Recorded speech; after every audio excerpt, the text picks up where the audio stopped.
What is up, YouTube? This is your boy Connor Gary back on the G-Money041 channel. Welcome, and a big special welcome to the second episode of Anime Wednesday. Very happy to be bringing you the second episode of Anime Wednesday. Like the turnout for episode 1. Very happy with how that went. Very happy to see some people getting very interested, especially my friends, getting them interested in watching a show like Cowboy Bebop.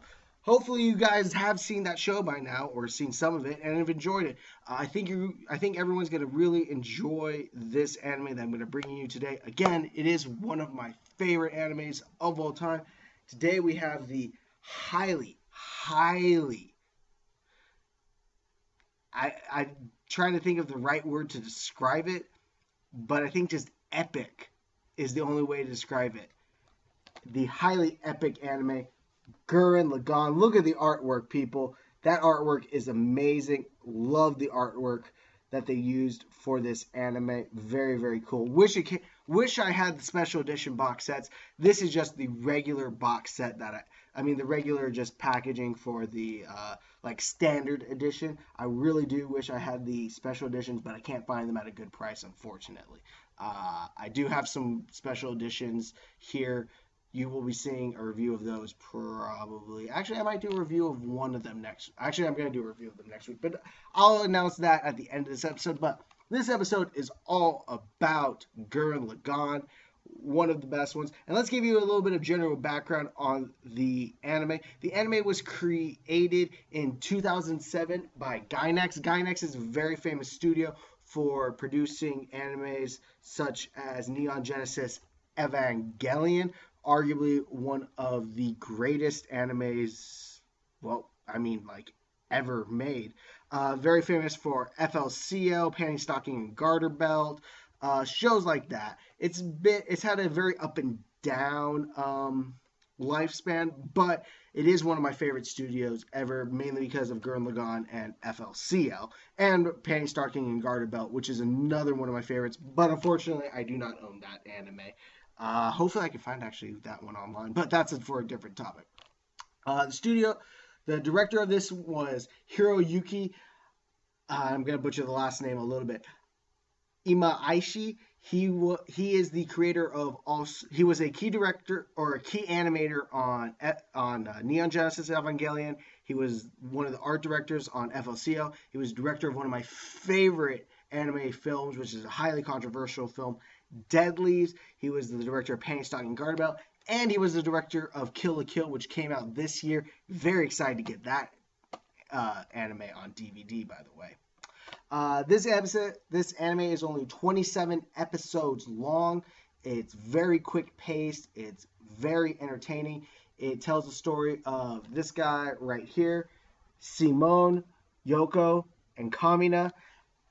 The story kind of revolves around Simone, Kamina, and Yoko's quest to help reclaim the Earth from the Beastmen. The plot is a little bit confusing. You're not really. I'm trying to think of a nice way to say this. The plot doesn't really matter. It does matter, but at the same time, you're not there because of the plot. You're there because of the characters. You're there because of the action. You're there because of the entertainment factor of the show. And with that said, let's get into my 4 grading criteria. As you know, I have 4 grading criteria, and I'm actually going to add a 5th one for this week because it needs to be added. We have marathonability, rewatchability, badassness, and classicness. And then we're going to get into the 5th one after classicness. So let's first get into marathonability. Is this show marathonable? On a scale of 1 to 10, I'm going to give this show an 8 out of 10 marathonability. Why only an 8 out of 10? While this show is very marathonable, 27 episodes, there is an episode where they do a recap in the middle of the series. I don't like recaps. It's kind of difficult. As well as this show is separated into 2 separate, not seasons, but plot lines. And while the plot lines intersect and all the characters are connected between plot line to plot line, there is a big time gap. So when that time gap happens, we do have to spend a couple episodes whereby the characters and the plot starts moving very slowly through those few episodes before it gets picked up back again into the craziness and awesomeness that is this series. Because of that, I had to give it an 8 out of 10. However, I would say if you exclude those few episodes, this show is an 11 out of 10 marathon ability.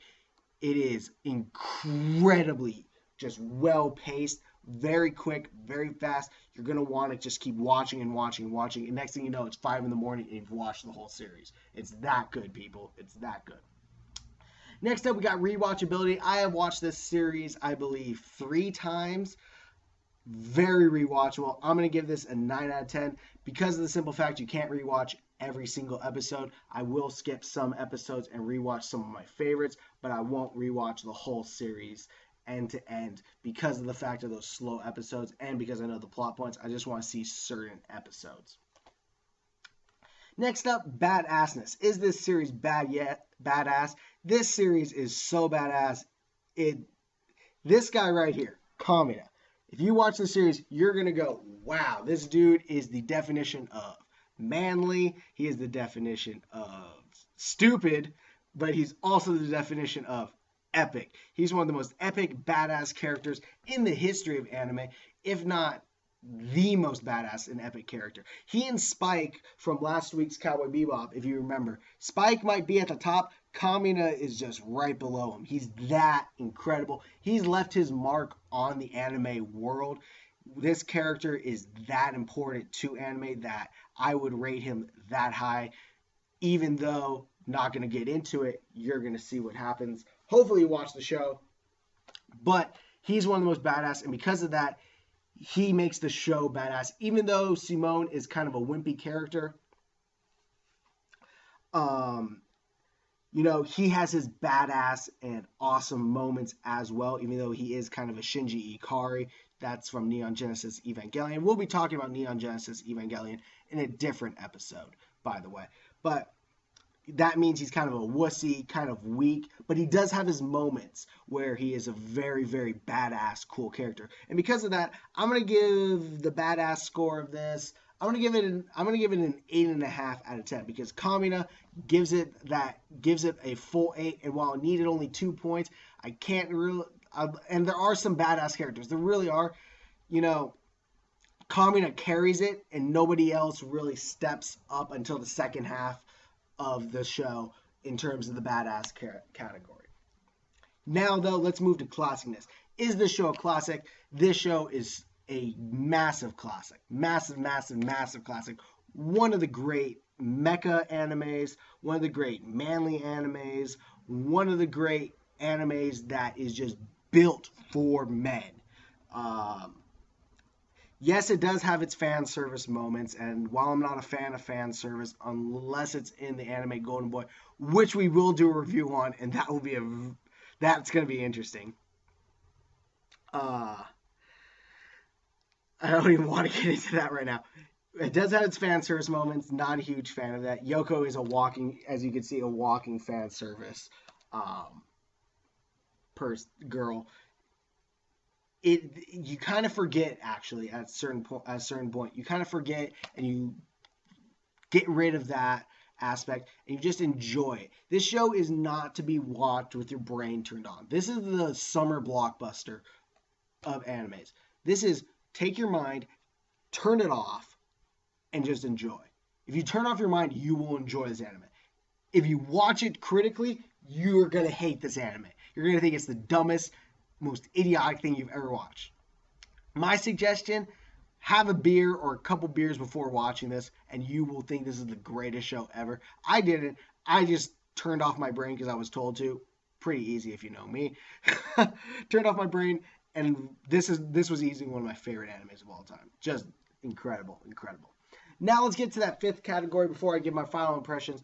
I said I would add a 5th category, and that 5th category is epicness. On the scale of 1 to 10, if Cowboy Bebop is a 10 in epicness, and I would rate it as a 10 in epicness, this show is an 85,643 on the epic scale. If you watch or read any review on this show, you're going to hear one word: epic. That's the only way to describe this show. There's only one way. It's epic. It's that good. Watch it. Now let's move on to my overall impressions. Overall, again, the show has massive problems with the plot. It has some problems with the characters sometimes. It has problems, I would even say, in the animation department, actually, where there's some episodes where are pretty crappily animated. However, if you turn off your brain and you watch it, this is one of the most enjoyable, fun, great shows of all time. It really is. It has a massive following in both America and Japan. It has a massive fan appeal. It has just some of the best fight scenes you've ever seen and some of the most quotable phrases. I give this overall a 9 out of 10. Even though with all those problems, it's just that good. The first time I watched this anime, I went, wow, that's what a show should be. It's that damn good, people. It's that damn good. And this is actually the first anime DVD I ever bought, by the way. So, for buying and streaming options, for streaming, this show is on Crunchyroll. All 27 episodes are on Crunchyroll, so you can go over there and stream this anime for free. This costed me, I believe, around $35. It's 6 DVDs. There is 2 special editions. There's a first half second special edition and a second half special edition. Both come with very cool gift items. And lastly, there are 2 movies, both of which are condensed versions of the first and the second half of the series. I have seen them both. I really do like them. There are some slight tweaks that they make to the storyline, which I actually enjoyed, but they aren't necessary if you don't want to watch them. They don't add anything. They do add a little things, but they don't add big things. There's nothing really new in them. If you watch this, you basically watch the movies. Again, there's only 27 episodes. Again, very marathonable. I highly recommend it, and hopefully all of y'all will watch it. And with that said, that's going to be it for this episode. Thank you all for watching. This has been your boy Carn on the GY041 channel. Stay tuned for next week where we will be reviewing the greatest musical anime ever. We'll see. Beck Mongolian Chop Squad is up next, people. Again, like this video, comment on the video, subscribe if you want to see more videos like this one. And again, thank you all for watching. And with that, can hit y'all with the peace.